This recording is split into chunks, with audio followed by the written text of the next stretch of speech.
me présente rapidement, donc je suis le dirigeant de la société 3 Engineering, donc on intervient nous pour proposer des solutions globales autour de l'Internet des objets dans l'industrie, les bâtiments intelligents et la protection des personnes et du patrimoine. Voilà pourquoi je peux vous parler un petit peu de ce sujet-là aujourd'hui. Donc on va attaquer très vite pour ne pas vous mettre en retard et que vous puissiez aller déjeuner. On va commencer par là. Donc l'Internet des objets, c'est déjà une réalité. Vous voyez, je ne vais pas commenter les chiffres, mais c'est déjà plusieurs milliards, dizaines de milliards de revenus en Europe et aux US. Donc c'est plus une techno naissante, on est déjà sur des marchés. Et donc il y a déjà un certain nombre de solutions qu'on va pouvoir déployer. Hein. Donc ça c'était un premier point. Et puis c'est très très ancien, puisque moi en 2006 j'en parlais déjà. Donc vous voyez, ça date hein, déjà. Et je présentais l'Internet des objets, ça s'appelait pas comme ça s'appelait les objets communicants.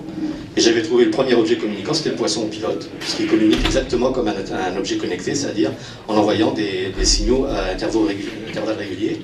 Et ça leur permet en fait bien sûr d'échanger, donc de discuter entre eux, c'est important dans les objets connectés, et de se localiser. Et c'est une deuxième fonction essentielle dans l'Internet des objets qu'on va voir après quand on le déploie dans des situations industrielles. Bon, il y avait déjà aussi des trucs le préhistorique, hein, le lapin stupide, là, peut-être vous l'avez connu, le lapin Z, donc qui changeait de couleur ou qui en fonction de la météo ou du mail que vous receviez de votre copine. Donc un truc complètement inutile, et ça aussi c'est une caractéristique des objets connectés aujourd'hui, c'est qu'il y a plein de gadgets stupides. Et donc on mélange les deux, ceux qui sont utiles à l'industrie et ceux qui vont regarder ce que vous faites sur votre matelas. Hein. Donc il y en avait des sympas aussi, il y en a un mec peut-être que vous avez connu.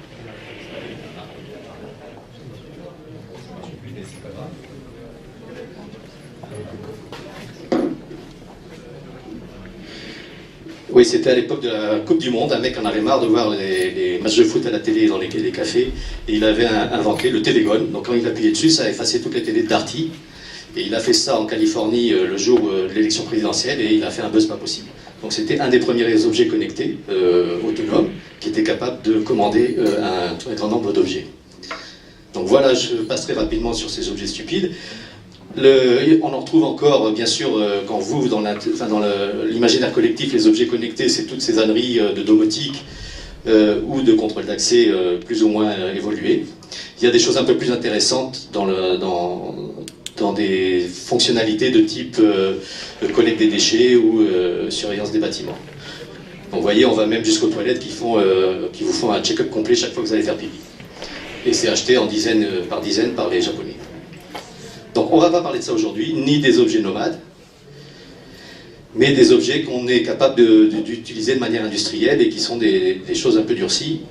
Donc il y en a un certain nombre qui sont, dans ces objets-là on va trouver des capteurs, donc qui sont capables de prendre de l'information, hein, des capteurs, des détecteurs, des actionneurs, et puis donc ils vont prendre la mesure physique et qui vont vous la numériser et vous l'envoyer sur le cloud. C'est ça l'essentiel de la manip, c'est de prendre de la data à la source et vous la mettre à disposition en temps réel et de manière autonome. Donc c'est ça qu'on fait, et du coup, les applications sont toutes smart. Donc aujourd'hui, tout est smart, et on met de l'IoT un peu partout. On voudrait même que le bonhomme il soit smart, mais là, curieusement, vous voyez, on l'appelle connecté. Et ça, comme quoi, il est peut-être moins intelligent que ce qu'on veut croire, dans l'esprit des gens qui déploient du smart city, smart grid, smart machin. Les projets, il y en a beaucoup, donc par rapport à tout ça, hein, parce que des objets connectés, on peut en mettre n'importe où. Et en fait, des vrais projets qui sont initiés par des industriels ou des collectivités, il y en a déjà beaucoup moins. Donc ça, c'est les tendances de 2018, celles qui sont... Et vous voyez que ce qui est en tête, c'est la ville intelligente. C'est là où il y a le plus grand nombre de projets. Et tout de suite après, ce qui nous intéresse, nous, l'industrie et les process, hein, donc l'usine 4.0 notamment. Juste après les bâtiments. Et un point qui nous intéresse également, c'est tout ce qui est supply chain, qui fait partie aussi des discussions qu'on peut avoir aujourd'hui. Donc vous voyez que c'est quand même, on est quand même bien dans le cœur du sujet. Alors juste un test avant de continuer, il faut que vous, si vous voulez vous déterminer par rapport à ça, c'est-à-dire combien vous avez d'objets connectés déployés dans vos entreprises aujourd'hui. Et donc vous allez aller de l'homme de caverne au transhumaniste si vous en avez mis plus de 10 000. D'accord ? Donc je ne sais pas où vous en êtes aujourd'hui dans votre entreprise, mais quelque part par là. Et on va aller voir ça. Donc, maintenant je vous ai dit, ces objets-là, nous, on imagine des objets bien plus industriels. Mais quand vous allez vouloir les utiliser dans des processus, vous n'êtes pas tout seul. Et c'est encore une problématique de l'IoT, c'est que ce n'est pas vous qui décidez seulement de ce qui va remonter en tant que data. Il vous faut un tas de collaborateurs et de parties prenantes que vous ne maîtrisez pas forcément. Hein, que ce soit tous les fournisseurs que vous pouvez avoir en énergie, en matières premières, tous les gens qui vous fabriquent des machines, si elles ne sont pas connectées, elles ne seront pas utilisables dans votre usine connectée.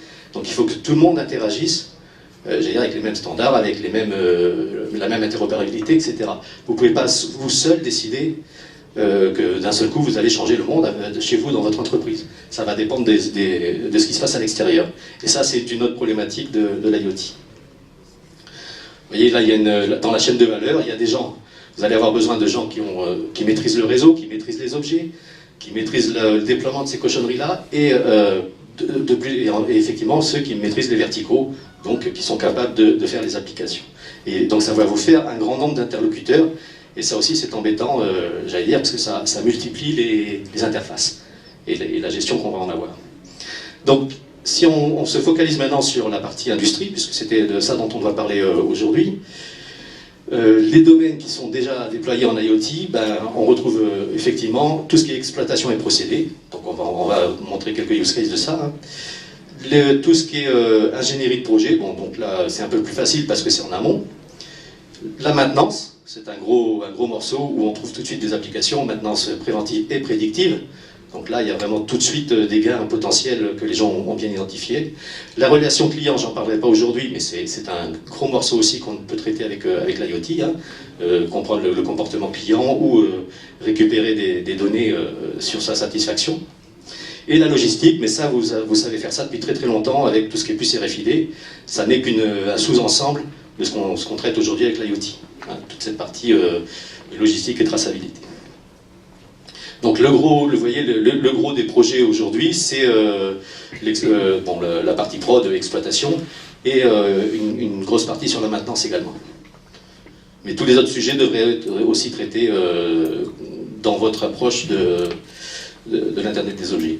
Alors, à partir de ces objets qu'on n'a pas encore vus, puisque je vous ai dit que ce n'était pas les gadgets et ce n'était pas les lapins, qu'est-ce qu'on fait avec ces objets-là? On fait de l'identification, de la détection, de la mesure, du contrôle-commande, et de la localisation, c'est très important. Vous allez me dire, ça je faisais ça déjà avant, hein, je n'avais pas besoin de vous. Hein.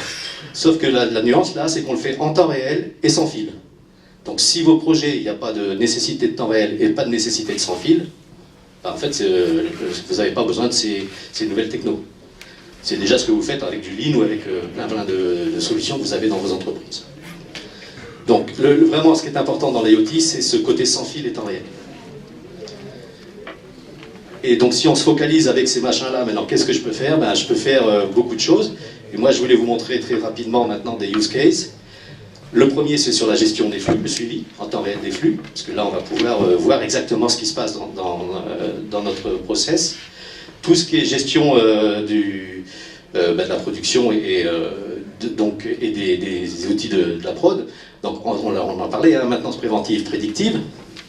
Le monitoring des machines, donc est-ce qu'elles vivent correctement, enfin où est-ce qu'elles sont en train de déconner, est-ce qu'on voit des anomalies, tout ça on va pouvoir le remonter en temps réel, et sans intervenir sur le système d'information déjà présent. On va pouvoir se plugger sans vous embêter dans votre fonctionnement actuel en fait. C'est l'intérêt aussi de la manip. Tout ce qui est traçabilité totale à tous les niveaux, à chaque niveau, à toutes les étapes du process, je vais vous en montrer quelques-uns. Et puis, un point important, c'est tout ce qui est sécurité et santé, au travail notamment, donc des personnes et des biens, hein, où une fois que vous avez déployé cette infrastructure d'objets connectés pour les autres applications dont vous en avez besoin, on va aussi pouvoir les utiliser pour la sécurité. Donc l'intérêt, c'est que même si vous ne faites pas pour ça au départ, vous allez pouvoir augmenter les fonctionnalités de l'ensemble de votre infrastructure. Alors, un exemple de ce qu'on peut faire avec ça. Là, c'est typiquement quelqu'un qui est sur une chaîne de production et qui reçoit des sous-ensembles qui sont fabriqués dans des ateliers ailleurs, d'accord? Et donc, il faut qu'il annonce d'une manière ou d'une autre qu'il va être en manque de pièces, puisqu'on veut éviter la rupture, hein, ou qu'il y a urgence parce que c'est le dernier bac qu'il a et qu'après il n'a plus de pièces pour faire le montage.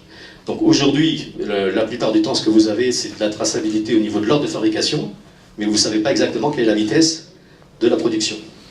avec un système, vous voyez, qui a un bouton poussoir où le gars il appuie, il dit il me reste plus que 2 bacs, il serait temps qu'il y ait quelqu'un qui vienne m'approvisionner. Donc on va être capable de resynchroniser tous les process et tous les ateliers qui, eux, n'ont pas cette visibilité du flux et de la tension qu'il peut y avoir sur la ligne. Et ça se fait donc sans fil, hein, bien sûr, hein, parce que vous déployez des petits boîtiers comme ça avec 2 boutons, sans fil et sans intervention non plus sur votre informatique habituelle, quoi. On ne fait que resynchroniser 2 process qui étaient désynchronisés. Et ça se fait très simplement. Donc ça, voilà, là, sur la gauche, vous avez le type d'objet qu'on va mettre pour faire ces choses-là. Donc c'est des petites pastilles qui ressemblent à des étiquettes RFID, mais qui sont un peu plus épaisses parce qu'elles permettent de voir les choses dans un rayon de 30 mètres, pour faire simple. Voilà. Et vous allez les retrouver, bien sûr, sur un tas d'interfaces. Un autre exemple dans cette partie également, vous allez pouvoir, toujours dans les histoires de flux, ouvrir les portes automatiquement à l'approche d'un Fenwick. Alors là, vous me dites, oui, mais ça, je sais déjà faire. Oui, vous savez faire en faisant des trous et en mettant des boucles magnétiques au sol. Là, vous allez les faire en collant une passille sur le Fenwick, et c'est terminé. Quand il va arriver, on ouvre le rideau.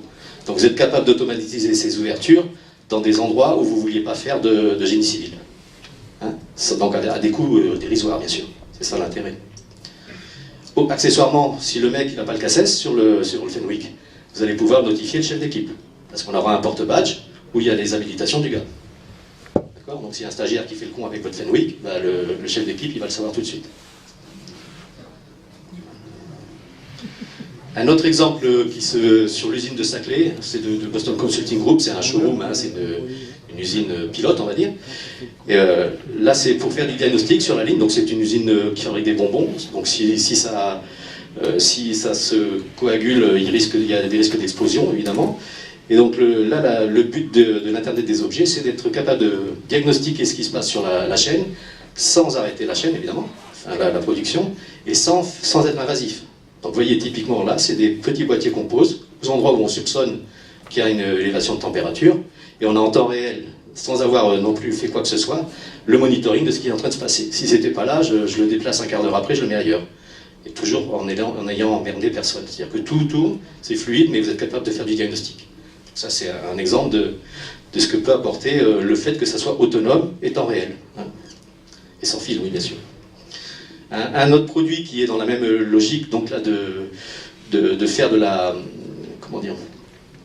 traçabilité, mais de l'ensemble des opérations et de l'inventaire, c'est le détection de badge, je ne sais pas si vous le connaissez, de Facom. Donc vous mettez des outils dedans, hein, donc c'est des outils bien sûr RFID. Quand vous le soulevez, il scanne tous les outils, vous allez travailler. Si vous repartez sans le tournevis, ben, il vous gueule dessus et il vous engueule. Donc vous dites, t'as oublié le tournevis chez Madame Michu ou tu l'as laissé dans l'avion, là c'est plus grave. D'accord ? Donc ça c'est relativement important évidemment, hein, et comme accessoirement ils sont fluo, bah, vous êtes capable de retrouver ça dans un garage où il est paumé sous la bagnole. Voilà. Donc c'est là aussi, il n'y a strictement rien à déployer autre que d'avoir cet équipement. Un autre exemple, donc c'est un exemple réel aussi, hein, donc là c'est un fabricant comment dire, de pièces plastiques, de toutes petites pièces plastiques qui tombent dans 600 bacs, hein, voilà, toute la journée. Ces pièces plastiques sont ensuite assemblées sur un connecteur qui va ensuite dans une voiture. Et le jour où il y a un problème sur le connecteur, on dit « Oh putain, il va falloir ramener déjà les bagnoles ». Oui, mais lesquelles ? Ben, c'est toute la journée de production qu'il faut ramener. Parce qu'on a perdu la traçabilité entre le moment où on a sorti la caisse et qu'on l'a amené à l'assemblage pour faire le connecteur. Donc là, qu'est-ce qu'on est capable aussi de refaire, de resynchroniser le process et de mettre de la traçabilité juste en mettant au cul des caisses un petit boîtier qui est capable de lire lorsqu'on tire la caisse et qu'on l'amène à l'autre poste en fait. Et donc on resynchronise un process qui n'était pas en termes de traçabilité. Et encore une fois, sans déployer de fil, il n'y a pas de fil, il n'y a pas d'installation, on ne demande pas à un mec de venir, il n'y a pas d'intervention électrique ou du système ou de l'informaticien ou autre. Hein, je pose, je déploie, ça marche. C'est ça le principe. Donc ça, je vais passer un peu, c'est pas... Alors, un autre exemple aussi, alors qui sort un petit peu, mais vous pouvez avoir ça aussi, des équipes qui sont sur des chantiers en intervention. Donc là, c'est le cas de Bouygues, qui était qui avait gagné la réhabilitation du Ritz, la rénovation, donc il devait enlever les climatisations. Et alors là, M. Ritz, il dit, oui, ok, tu enlèves les clims, mais pendant que tu enlèves les clims, moi, la clientèle, c'est pas son genre de voir des moisissures sur les boiseries et sur les devantures et sur les cadres. Donc tu me garantis que tes conditions d'ambiance, pendant que les mecs qui vont travailler, elles sont bonnes, tout le temps, pour éviter ce genre de choses. Donc Bouygues, c'est pas son job, hein, de mettre des mecs derrière les autres là, pour voir si la température et l'humidité sont correctes. Donc on arrive, nous, avec 2 boîtiers par étage. Vous les posez, vous appuyez sur marche, et en agence, les mecs, ils voient s'il y a un problème pendant le chantier. Donc là aussi, très très facile, et ça dure le temps du chantier. Ensuite, on récupère le matos et c'est terminé. Donc là, c'est du monitoring très très simple à faire. Encore un autre exemple, là, sur le coup, plutôt sur la partie sécurité. Hein, parce que je vous l'avais dit, hein, c'est une des... comment dire, un des endroits, des champs d'application de l'Internet des objets. Donc là, c'est un fabricant de choucroute. Et donc il y a un mec qui coupe un peu les cochonneries qu'il y a sur le chou, puis qui le balance dans la broyeuse. Et s'il discute trop avec son copain, il balance la main et vous vous retrouvez avec des saucisses, mais c'est pas les bonnes, dans la choucroute. Hein. Donc évidemment, la CARSAT leur sont tombés dessus. Ils ont dit là, vous arrêtez tout, hein, vous fermez cette ligne et vous la rouvrirez quand vous aurez réussi à sécuriser ce truc-là. Ouh putain, là ça rigolait pas. Hein. Et donc ils se disent, caméra, je vais mettre une caméra pour voir si le chou il passe, mais pas la main. Ouais, sauf que les gros bras, ils s'arrêtent pas de bouger, donc votre caméra, elle n'était pas capable de détecter correctement à 100% la main. Ils ont essayé la barrière immatérielle. Ben, le chou, il passe pas, hein. La main non plus, mais le chou non plus. Donc ça pas très utile. Et au final, ils viennent nous voir, donc on met un bracelet connecté, d'accord, et un cône radio sur la zone dangereuse, et ça arrête la machine quand le mec il amène la main. Et là aussi, l'investissement est ridicule pour sécuriser une machine de ce type-là.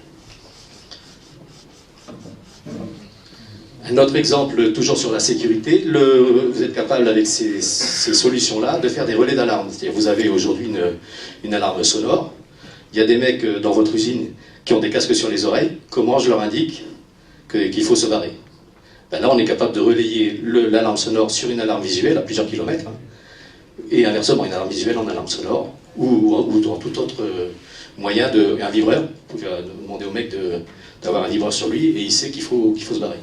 Donc ça a l'air tout con là ce que je vous dis, il y en a qui vont dire c'est proche des gadgets, c'est pas vrai parce que il y a énormément de sociétés qui prennent pas des gens avec un handicap, tout simplement pour ces problèmes de sécurité. Ils pourraient être sur un poste autonome, mais on n'est pas sûr qu'ils vont entendre ou voir le signal lumineux, et donc on les prend pas. Ça permettrait justement de sécuriser des postes où vous pouvez prendre des personnes autres en fait. Toujours sur autre exemple sur la sécurité, sécurité de l'usine. Là, vous retrouvez plusieurs possibilités. Donc, c'est à partir du badge, le porte-badge qu'avait tout à l'heure le branleur là, sur le Fenwick, avec ses droits, hein, où, on peut aussi l'utiliser pour la nacelle. Donc, est-ce qu'il a le permis en hauteur ou pas? Ça va gueuler, si le mec il monte et qu'il n'a pas le permis. Et s'il ouvre une armoire électrique et qu'il n'a pas l'habilitation électrique, c'est pareil. Voilà. Donc ça, c'est protection déjà au niveau de la sécurité des droits et des habilitations que j'ai. Je pourrais avoir la même chose sur un poste. Est-ce que j'ai le droit d'être sur ce poste ou pas? Et on va détecter une personne qui n'a pas à y être. On va également... Là, je vais être obligé de prier. Parce que j'ai épuisé les courses. Non, voilà. On va être capable également, alors c'est plus amont, hein, c'est pas encore complètement standardisé, mais capable de voir si le mec il porte ses équipements de protection individuelle. Est-ce qu'il a son casque, ses chaussures, ses gants, son harnais, son gilet jaune, etc. Hein, et ça, sans lui demander de se taguer ou de s'autocontrôler, il faut que ça soit fluide. Donc ça, c'est pareil, c'est des petits objets qu'on met dans chacun de ces équipements, et à partir de là, on est capable de voir si le gars il a ça. Et de voir également si autour de lui, il y a bien les équipements de protection collective. On met au cul des détecteurs d'incendie un petit badge, et je vais pouvoir dire, ah le gars il a bien un extincteur à 30 mètres, un défibrillateur à 100 mètres, etc. Et pouvoir le prévenir s'il sort d'une zone, il est en train de couper du bois à 2 km, dire là, mon gars, si tu fous le feu, t'es mal. D'accord? Donc c'est pas pour l'empêcher de faire les fonctionnalités, mais ça prévient le personnel quand il est en situation de danger. Voilà. De manière très très simple aussi. Un autre exemple de ce que vous pouvez faire, alors là c'est plus sur l'efficacité énergétique du bâtiment, hein, parce que c'est aussi, dans vos usines, vous avez aussi ce problème-là d'essayer d'optimiser le rendement et l'efficacité de l'ensemble. Et donc là, vous voyez qu'une fois que vous avez déployé l'infrastructure pour les objets connectés, vous pouvez faire tout ce qui est marqué là, c'est-à-dire à la fois vérifier que les équipes passent, que les travailleurs isolés sont aux bons endroits, ou qu'ils font leur tournée, tout ça sans rajouter d'autres équipements. Il suffit qu'il ait son porte-badge. Donc on a vu tout à l'heure pour sa sécurité, mais en même temps, maintenant on est capable de voir le flux. Ce qu'on dit tout à l'heure, on est capable de voir les gens qui bougent et les équipements qui bougent. Donc retrouver le Fenwick qui a été planté, ou le transpalette qui est caché derrière dans la remise, là on va pouvoir vous dire, hey, il est dans la remise. Ah bon, tu l'as retrouvé, c'est sympa. Voilà, donc tout ça on va être capable de localiser. Et je vous passe sur Zenpassage, là c'est pour le confort du personnel, là on est capable évidemment. Donc là aussi, sans tirer de câble ou quoi que ce soit, vous mettez juste un truc au plafond, de compter le nombre de personnes qui vont aux toilettes et d'envoyer l'équipe de nettoyage quand il y en a 200 qui sont passés. Peut-être avant quand même. Donc j'allais dire à vous de jouer, c'est ce que vous allez me dire. Vous voyez, il y a plein de possibilités, c'est des trucs faciles à déployer, mais pas si vite. Pas si vite. Parce qu'il y a encore pas mal de cailloux dans la chaussure. Donc ça permet de faire plein de choses, mais il y a plein de questions qu'il faut se poser avant d'y aller le franco tête baissée. Maturité des technos, je ne vous ai pas emmerdé avec les technos alors que je suis technicien, vous avez échappé belle, hein. Mais il faut qu'on en parle un jour. Est-ce que tout ça est mature? La cybersécurité, vous l'avez évoqué tout à l'heure un tout petit peu, hein. Quid de mon usine si un mec arrive à planter mon process parce que j'ai foutu des objets connectés partout? Est-ce que c'est un problème ou est-ce que ça n'est pas? Est-ce qu'il y a un risque là-dessus? Notre problème de problématique de données personnelles, les objets connectés et l'Internet des objets sont en plein dedans. Vous l'aviez déjà le problème, hein, mais là vous l'avez encore plus parce que, je vous ai dit tout à l'heure qu'on suit le flux des personnes, donc on va savoir à quelle heure elles arrivent, on va savoir où est-ce qu'elles sont, on va savoir plein de choses sur elles qu'on n'a pas à savoir. Ou alors il faut absolument être bien au clair avec tout ça. Et donc on est concerné, mais en plein dedans, quand on déploie des objets connectés, par le problème des données personnelles. Donc on ne va pas pouvoir l'éviter. Il va falloir bien expliquer ce qu'on fait avec cette data, d'autant plus que souvent, ce n'est pas vous qui le maîtrisez, ça. La remontée de la donnée, elle peut partir dans le cloud sans que vous ayez votre mot à dire, quoi, en fonction de la solution que vous prenez. C'est un peu le problème. Le déploiement, il y a plein de gens qui vont vous proposer de faire un POC. Hein. Je te mets 3 capteurs, 3 objets connectés dans un coin, et regarde, je te fais de la localisation. Ouais, ah, super. Et quand il va falloir déployer les 2000, là, ça marche encore? Ben non, ça marche plus. Donc voilà, ça aussi, attention au déploiement. Le POC, très bien, mais après, il faut être certain qu'on va être capable de monter en puissance quand on va le déployer sur l'ensemble de l'usine. Et là, il y a plein de questions derrière qui sont embêtantes.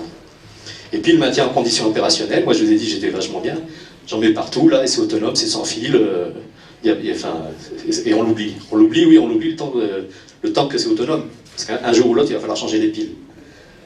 Donc si vous en avez foutu 10 000 dans l'usine, qui c'est qui va y aller? Et que c'est accroché au plafond là. Donc mon machin il coûtait 50 balles et vous allez mettre 600 balles de main d'œuvre pour monter, changer la pile qui coûte elle 10 centimes. Donc attention à cette histoire d'autonomie et de l'impact que ça a sur le maintien en conditions opérationnelles. Donc voilà, beaucoup de problématiques qu'on va essayer très rapidement parce qu'il ne me reste pas grand temps. Regardez ce que, effectivement, par rapport à tout ça, où on en est. Donc vous connaissez, je pense, cette courbe classique en technologie. Je vous la refais très rapidement. Hein. Il y a un chercheur dans un coin un matin qui se lève et qui dit « Ah putain, j'ai une super idée, ça c'est en bas à gauche. Hein. » Il commence à chercher, à faire des concepts, un peu de simulation. Il y a un journaliste un jour qui passe par là, si vous êtes en haut de la courbe, hein, vous commencez à monter, et qui commence à en parler dans un journal. Comme un journaliste en parle, tous les autres en parlent, et ça fait du buzz, et on arrive en haut de la courbe. Et tout le monde en veut. Tout le monde veut l'acheter parce qu'on en parle dans les journaux, etc. Et au moment où les gens l'achètent, ils sont très déçus. Parce que ça ne marche pas, la mise au point n'a pas été faite. Hein. Et donc on arrive à la courbe de l'autre côté de la montagne, et la techno se casse la gueule. Hein, vous êtes tous déçus, on dit « Oh putain, l'Internet des objets, c'est de la merde », par exemple. Et donc ça se casse la gueule, et vous arrivez dans la cuvette, là, et soit vous y restez dans la cuvette, parce qu'il y a un mec à tirer l'eau, soit la techno est effectivement valable, et là, elle devient mature. D'accord? Donc, où on en est, nous, sur l'IoT? Ben, vous avez de la chance, vous assistez en direct à sa dégringolade. Puisqu'en 2017, là, on est en train de se prendre la gamelle. On va aller dans le trou à la fin de l'année. Et j'allais dire bonne nouvelle, parce qu'on va enfin en sortir avec des produits matures. Okay. Donc on en est là aujourd'hui, c'est tant mieux pour vous. Si vous n'avez pas encore déployé d'objets connectés, c'est le bon moment, parce que justement, on va commencer à avoir des choses qui vont se standardiser. Mais ce n'est pas le cas aujourd'hui. Un exemple sur les technos, sur les protocoles. Hein. À gauche, vous avez tous les protocoles que les gens qui sont concurrents sur la partie objets connectés. Sur le transfert vers la sortie, hein, c'est-à-dire qu'ils vont aller sur le cloud, vous avez plusieurs technos qui se battent. Et bien sûr, après, sur le cloud et le big data, là aussi, tout est à faire. Donc, vous, quand vous allez jouer avec ça, c'est qu'est-ce que je prends comme cheval? Le Betamax ou le VHS? Alors, on en est là. Hein. Bon, je vous passe celui-là, mais il faut avoir toutes ces problématiques de coût. L'autre problème, on l'a dit, c'est la sécurité. On a tout fait pour que ça marche avec un smartphone, tous nos petits objets là. On l'a fait exprès. Mais en ayant fait ça, on a foutu le loup dans la bergerie. Puisque vous, tous en puissance, là, vous êtes des hackers maintenant. Vous êtes capables de discuter directement avec les objets que j'ai dans la pièce. Ah, c'est bien malin ça. Donc vous allez directement discuter avec l'objet et balancer ça sur le cloud. Donc là, on a un big problème. Le fait que les gens aient leur smartphone, ça fout le bordel.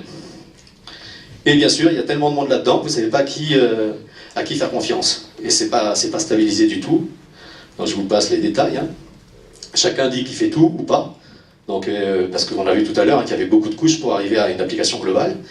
Et donc, suivant les interlocuteurs, ils font plutôt le service. Il y en a qui font le cloud, il y en a qui font le hardware, il y en a qui... Bon, enfin, et il va falloir causer avec tout ce petit monde. Et bien, le dernier problème que vous avez, c'est que si vous voulez intégrer de l'IoT, eh bien, il va falloir des compétences en IoT. Donc, ça veut dire quoi? Ça veut dire un chef de projet, des marketeurs, un architecte système, enfin, je vous le passe, mais vous avez recréé une PME, hein, juste pour votre projet d'utilisation des objets connectés dans un processus industriel. Malgré tout, je vous l'ai dit, c'est le bon moment. Alors, votre projet IoT, je suis là pour répondre à vos questions, si vous en avez. Est-ce que vous auriez quelques exemples de retour sur investissement, concrètement, de gains de temps, d'efficience? Alors, la difficulté, c'est que, je vous ai dit, on est essentiellement aujourd'hui dans l'industrie sur des POC. Des gens qui ont réellement déployé à grande échelle sur plusieurs usines, etc. Il y en a assez peu. Donc, il y a des gens comme la SNCF qui annoncent, eux, un retour quand ils ont installé un certain nombre d'objets connectés de 10 à 30%. Mais bon, voilà, c'est ces ordres de grandeur-là. Sur l'exemple que je vous ai cité de resynchronisation de process, c'est du Lean. Hein. Donc là, vous savez, vous, faire votre retour sur un investissement très très simplement. Et on ne fait qu'améliorer ce que vous saviez faire déjà. En enlevant la cablasse, en évitant qu'un électricien passe par là, qu'on demande aux mecs de la sécurité et de l'informatique de gérer le truc. Donc on gagne en efficacité, on va plus vite, c'est plus simple, mais en fait on ne fait rien de plus que ce que vous faisiez jusqu'à maintenant. D'essayer d'optimiser vos process. Mais on le fait, on a plus de possibilités en fait. Et c'est plus simple à déployer, et quand on a déployé ça, on a plein de fonctions qui apparaissent, plein d'autres possibilités sans rajouter de matériel. C'est surtout ça. L'architecture, une fois qu'elle est là, elle vous permet de faire plein de choses. Est-ce que les systèmes radio entre l'objet et le système sont suffisamment robustes pour faire face aux éventuelles interférences qu'il pourrait y avoir dans une usine? Ah, bonne question. Je voulais pas vous parler de technique, mais là, vous m'obligez, là. Donc, non, c'est la cata. Vous voyez que... Non, pourquoi c'est la cata? Parce qu'il y a un mélange d'anciennes techno, au hasard, Zigbee, qu'on essaie de remonter en niveau de sécurité, et donc ça, vous en avez déjà plein de vos usines, des trucs comme ça. Il y a des gens qui font de la bande étroite, je ne vais pas rentrer dans le détail, mais qui sont très facilement brouillables par une mobilette qui passe, ça vous l'avez déjà vu, c'est votre porte de garage, qu'on a encore dans nos usines, ces trucs-là, et qui ne marchent plus en 433 mégas par exemple, tout ça, c'est voué à merder à très brève échéance. Et vous avez des systèmes plus récents, qui eux sont durcis. Parce qu'ils font de l'étalement de spectre, si vous lui pourrissez la bande d'un côté, il est capable de retrouver son petit de l'autre. Donc ça, c'est des systèmes robustes, mais effectivement, il ne faut pas se planter. Donc le Bluetooth Low Energy est une des technos qui permet effectivement d'éviter d'être complètement brouillé ou autre, hein. Mais il faut vraiment bien les choisir. Là, vous ne pouvez pas mettre n'importe quoi. Et c'est exactement la même chose pour les Vous avez peut-être entendu parler de Sigfox, LoRa et des choses comme ça sur la partie long range, donc pour passer d'un bâtiment à un autre dans votre usine. Ça peut être une techno qui est intéressante. Mais là aussi, il faut faire très gaffe à ce qu'on déploie. Donc il y a des solutions, mais il y a de tout. Hein. Ça coûte combien une petite puce C'est la question qui tue ça. Alors ça dépend de l'objet. Si vous achetez un beacon chinois, donc c'est un petit objet qui passe sa vie à dire je suis là, mais qui vous permet donc de dire ah ben si t'es là, c'est que le Fenwick sur lequel tu es est là. Donc ça va de moins de 10 balles en Chine à plus de 200 balles chez moi. Putain, le voleur. Non, il y a bien sûr une grosse nuance, c'est vous ne mettrez pas le petit machin chinois dehors. Au bout de 3 mois, la pile elle est morte, parce que ça n'a pas été fait pour des environnements extérieurs. Donc il y a toute la question de l'environnement, de l'autonomie. Est-ce que je veux un an, comme je vous ai dit, et là, qui c'est que vous allez envoyer changer le tag sur le Fenwick? S'il faut le changer tous les ans ou tous les 6 mois. Donc le tag chinois à 10 balles, il va falloir le changer tous les 6 mois.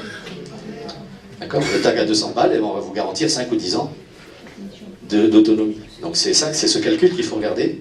Et donc, vous dire le prix, bah, ça va dépendre de comment vous voulez vous faire entuber, quoi. J'ai pas d'autre. Est-ce que c'est à 6 mois et vous payez dans 2 ans, vous le payez cher, ou est-ce que vous payez maintenant et vous avez l'autonomie, etc. Question concernant des applications des ERP, est-ce qu'aujourd'hui certains ERP sont prêts à récupérer de l'information, des données issues d'objets connectés?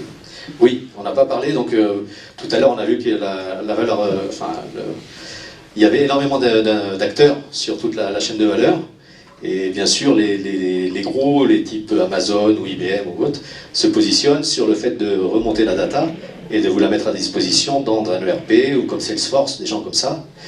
Et ce qu'il faut savoir, c'est que, il faut connaître leur modèle économique, ce qui les intéresse, c'est de vous faire payer à la data.